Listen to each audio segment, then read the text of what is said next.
Okay, now you've got your most definite purpose, your most definite goal. And you're going to take that on with all the desire and all the belief you can muster. You've got to believe you can do it. And if you don't believe it, the little voice saying, I'm not sure if you can do it, use your little voice techniques to overcome it. All the ones we've been talking about. Anchoring love and success. Doing all the things that you need to do to overcome it. Got to have the belief. Got to have the desire. How bad do you want it? Do you want it bad enough? I think that you do, or you wouldn't have made it to that point. You do it for yourself. You do it for your family. You do it for your community. Do it because it's a calling. Your calling in life to get it done. Whatever the case might be, you got to have the desire. So now that we've got it, we go to the next step. Step number 4. Now we're going to put a word up here. You're not going to like this word because you were taught not to like this word. You were taught not to like this word, and for good reason. But this is the key to establishing instilled discipline and truly becoming a winner in everything that you do. And the word is surrender.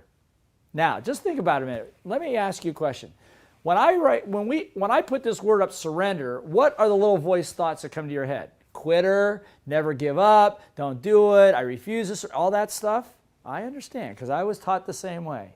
There's a time to never give up, but there is a time to surrender. If you don't have the discipline to lose the weight, to make the money, to have the relationships, to be the person you want to be in certain areas of your life, you need at this point, once you set that goal of whatever it is, you've got to surrender. Surrender to what? Surrender to a coach who you know can take you there, that's done it before. That's why I go to Mac Newton, because he's worked with the greatest athletes in the world. I know he can get my health there because he's done it 100 times.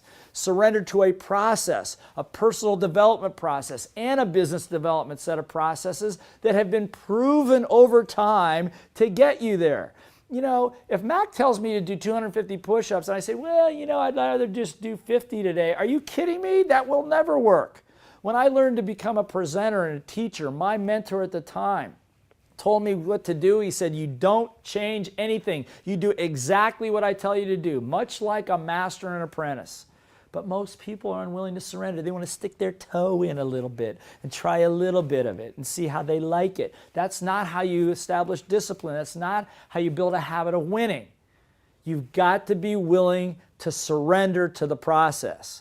And as I'm talking to you, you got to ask yourself, what have you not surrendered to that you need to?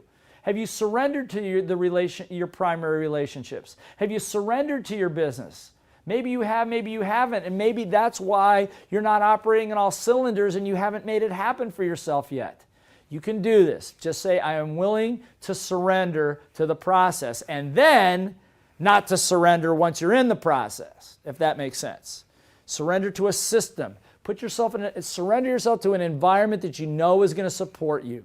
Don't hang around people that are going to beat you up. Don't hang around with people that are envious of you if you're successful. Don't hang around with people that like to hear that you do bad because it makes them feel better about their poor, miserable lives. Don't do that. Surrender to the environment that's going to get you where you want to go. And surrender to the techniques. But most important, this is what I want you to surrender to. Your values. Your values. Remember I told you on the Mount Kilimanjaro, I learned somewhere below the snow line that there was something more important than a mountain. It was called love. Love of my family, love of my son.